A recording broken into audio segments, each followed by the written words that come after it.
পেঁপে গাছের কি সার দিলে দ্রুত প্রচুর পরিমাণে ফুল ও পেঁপে আসবে?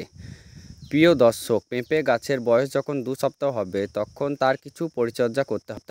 সেক্ষেত্রে প্রথমে পেঁপে গাছের নিচের দিকে যে পাতা রয়েছে সেই পাতাগুলোকে কেটে নিতে হবে। যখন গাছের গোড়ায় সার দেবেন, সার দেওয়ার আগে গাছের গোড়া থেকে 7 থেকে 8টি পাতা কেটে নেবেন। আর গাছের গোড়ার চারপাশ থেকে সকল আগাছা পরিচ্ছন্ন করে রাখবেন, কারণ এটি গাছের বৃদ্ধি অনেক বাধা সৃষ্টি করে। আর গ্রীষ্মকালীন সময়ে মাটির মধ্যে পানির ঘাটতি দেখা যায়। এই কারণে যদি আপনি গাছের গোড়ার চারদিকে মাটি আলগা করে দেন তাহলে দেখা যাবে যে এই মালচিংয়ের কাজ করবে। এটি ন্যাচারাল মালচিং বলা হয়। বিশেষ করে যখন সার দেওয়ার সময় আসবে তখন এই কাজটি আপনাদের অবশ্যই করবে।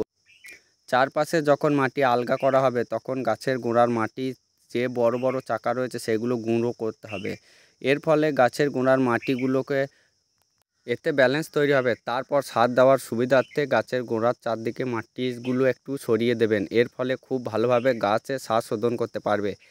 এবার সার দেওয়ার পালা। সার দেওয়ার ক্ষেত্রে প্রথমে 20 গ্রাম মতো ইউরিয়া সার ব্যবহার করবেন। এর জন্য গাছের গোড়ার চারদিকে হালকা করে ইউরিয়া সারগুলো সমান্তরালভাবে ছড়াতে হবে। এক্ষেত্রে একটি বিশেষ কথা মাথায় রাখতে হবে, কখনো গাছের একদম গোড়ার দিকে সার প্রয়োগ করবেন না। এরপরে আপনার গাছে মারা যেতেও পারে। সবসময় গাছের গোড়া থেকে সর্বনিম্ন 5 ইঞ্চির দূরত্বে আপনার চারপাশে একটি ড্রেনের মতো করতে হবে, সেখানে ইউরিয়া সারটি ছড়িয়ে দিতে হবে। আর প্রথম স্তরে ইউরিয়া সার দেওয়া গেলে হালকা মাটি দিয়ে চেপে দেবেন। প্রিয় দর্শক, আপনারা যারা ছোট অবস্থায় পেঁপে গাছ থেকে পেঁপে ধরাতে চান তাদের অবশ্যই তাদের গোবর সার ব্যবহার করতে হবে। এই গোবর সারটি হচ্ছে জৈব সার। এর মধ্যে সবচেয়ে বেশি উপকারিতা আপনার গাছের জন্য। অর্থাৎ আপনি যদি গোবর সার প্রয়োগ করেন তাহলে কিন্তু খুব ভালো বেশি পরিমাণ ফলন আপনি পাবেন। এটি জৈব সারের মধ্যে সর্বশ্রেষ্ঠ। এখানে প্রথম লেয়ারে আপনি ইউরিয়া সার প্রয়োগ করবেন, তারপর আলতো করে মাটি ছিটিয়ে দেবেন, ওপরে গোবর সার প্রয়োগ করবেন। তারপরে গাছের গোড়াতে খুব ভালো করে মাটি দিতে হবে। মাটি দেওয়ার সমান রাখতে হবে যেন গাছের গোড়ার দিকটা একটু উঁচু অবস্থায় থাকে। এখানে অনেকেই প্রশ্ন থাকতে পারে, এখানে ইউরিয়া ও গোবর সার কেন না অন্য কোনো সার ব্যবহার করবে না? এর উত্তর হলো, গাছ লাগানো 15 দিনের মাথায় আপনাকে এই সারটি দিতে হবে।